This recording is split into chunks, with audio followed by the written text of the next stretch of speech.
ordered to be perfect. And they are referring to the concept of ihsan in Quran. So as usual, we'd like just to take one step back and talk about the different words and what do they actually mean and what's the difference between each of them. Starting with the word of ihsan. So ihsan does not talk about a certain state. It talks about a way of being. It talks about a process, if you may call it. And that process is driven by the intention to do something to the best that you can. It is recognizing that you are not going to act every day in the same way that you act. Some days you're going to be sick, some days you're going to be tired, some days you're going to not be in the mood.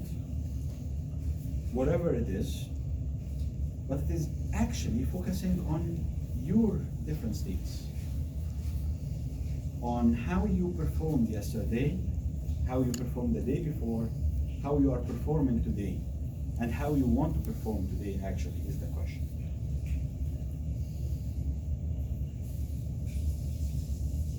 We have been asked by Allah subhanahu wa ta'ala to perform at our best. But that requires two things. Number one, perform. So it means to act, and at our best, which requires the intention to do so and the patience on the painfulness that might come, the unease that might come when performing and doing so. If you are to perform at your best, it will require more energy than performing at much lower levels. So we have to have that intention and that willingness to overcome the painfulness or the unease associated with it. But what we are not ordered for is perfection. The only time that perfection or similar word were used in Quran when we're talking about the principles of Islam and Iman. اليوم أكملت لكم دينكم وأتممت عليكم نعمتي ورضيت لكم الإسلام دينا. And that was the day of Hajjatul Wada, when Rasulullah was making his final ceremony on Hajj, Khutbat al-Wada, and Allah bestowed upon him these ayahs, which says that the principles of Islam have been completed and the blessings are perfect or perfected. So that we have to differentiate here between a principle and a practice. Having a perfect religion or the principles of religion does not mean that we are perfect Muslims, or that we even are ordered to be perfect Muslims. Because what is even the definition of a perfect Muslim? Rasulullah ﷺ says, ما أمرتكم به فأتوا منه ما استطعتم. Whatever I ordered you to do, do from it as much as you can. وما نهيتكم عنه فانتهوا. And whatever I forbade upon you, so let it go or let it be. Don't do it.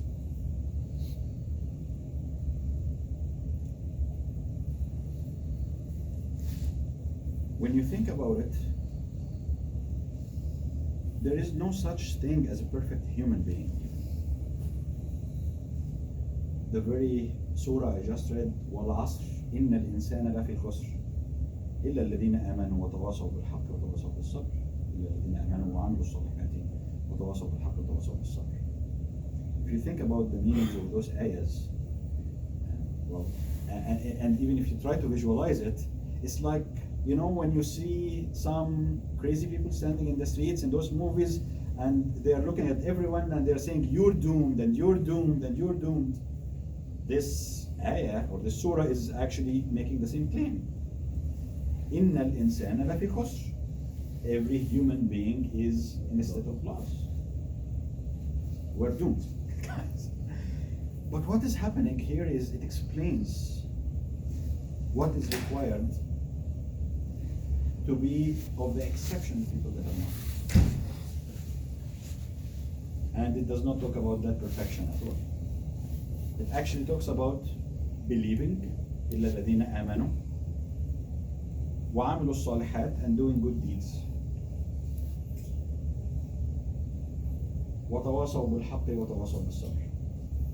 And they remind each other or collude with each other on truthfulness and on patience.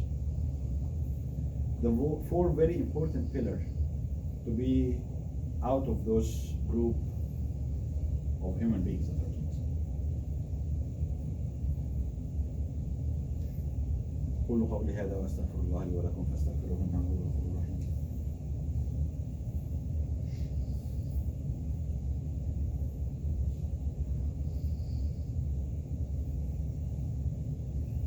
الحمد لله رب العالمين والصلاة والسلام على أشرف الأنبياء والمرسلين سيدنا محمد وعلى آله وأصحابه أجمعين. قال تعالى إن الله وملائكته يصلون على النبي يا أيها الذين آمنوا صلوا عليه وسلموا تسليما. اللهم صل وسلم على محمد وعلى آله وأصحابه إلى يوم الدين. So what happens when we want to be perfect? When I'm talking about friends, about even the concept of perfection and how are we, some of us are trying to be having a perfect iman, I find them always contemplating about understanding better those principles. You see, Rasulullah, when he came, he ordered us to believe in Allah wa malaikatihi wa kutubihi wa rusulihi wal yawmil akhir wal qadar khayrihi wa sharrihi. We all know, those the last two, for example, verses in Surah Al-Quran. But he didn't come with the science of Aqidah as it is explained today. Those scientific principles came later to help explain to a lot of people some of the things. But the problem is when these sciences are misused or debated for the purpose of debate. What happens, and this is common, is that different scholars will have always different schools of thoughts. Because we're all human and we're all different. And everyone can have an interpretation for something in a different way than the other person. Seeking a perfect principle by arguing with every scholar is just going to end in a stale situation where you or any one of us or me, if we are doing this, we will be in the state of mind that is rejecting for every school of thought because it is, in our opinion, imperfect. And we are still looking for that perfect aqidah, perfect principles to follow. But if we simplify things and just say, okay, this is the principles, let's follow the principles. Let's not seek perfection in our practice because we are human beings. Let's seek ihsan instead, to do our best. And that seeking of perfection is having a lot of even psychological needs sometimes behind it. The concept of perfection comes from evolutionary psychology, where it says that people are afraid from being rejected from their group. One of the worst sentences throughout history has been death or exile. And exile is a very harsh sentence on anyone, to be left alone, away from your society, or away from your family, away from any people that you have been in contact with. And this taps into our need for acceptance and need for survival. Because in order for the very old humans to survive, they had to work in groups and learn how to, work in groups that can help them grow and can help them to survive actually the different disasters.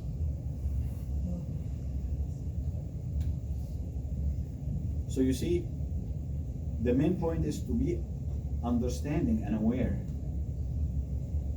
about what is driving your desires, and is your desires for you to act in a perfect way or in your best possible way. Knowing that you are capable of overcoming any paralysis or any blockers that you are putting in front of yourself by usually saying, yep, I'm going to do that, but I need to do some more research first. I need to find the best way of doing it. Maybe you have to just do it. And I'm not talking only about yourselves, this is even, subhanAllah, a reminder for every one of us and even myself. Sometimes we go into these situations in life where we stalemate. So my message to you is, if you want to do something, just do it. Think about it and do it. The overthinking aspect, the search and research that might drive you to see how is the best way of doing it, and basically just putting your goals or your actions behind 1 day, 2 days, 1 week, whatever it is. Seek how to progress based on the good enough principles. And 99% of the time, you already have what is good enough to just progress. يا ربنا لك الحمد كما ينبغي لجلال وجهك وعظيم سلطانك. اللهم لك الحمد كله ولك الشكر كله وإليك يرجع الأمر كله. اللهم لك الحمد أن خلقتنا، ولك الحمد أن هديتنا، ولك الحمد أن رزقتنا بالإسلام وبالإيمان يا رب العالمين. اللهم ارزقنا حبك وحب من أحبك وحب من يحبك يا رب العالمين. اللهم اهدنا فيمن هديت، وعافنا فيمن عافيت، وتولنا فيمن توليت، وبارك لنا اللهم فيما أعطيت، وقنا واصرف عنا شر ما قضيت، فإنك تقضي بالحق ولا يقضى عليك، إنه لا يذل من واليت ولا يعز من عاديت، تباركت ربنا وتعاليت. وصل اللهم وسلم وبارك على سيدنا محمد وعلى آله وصحبه.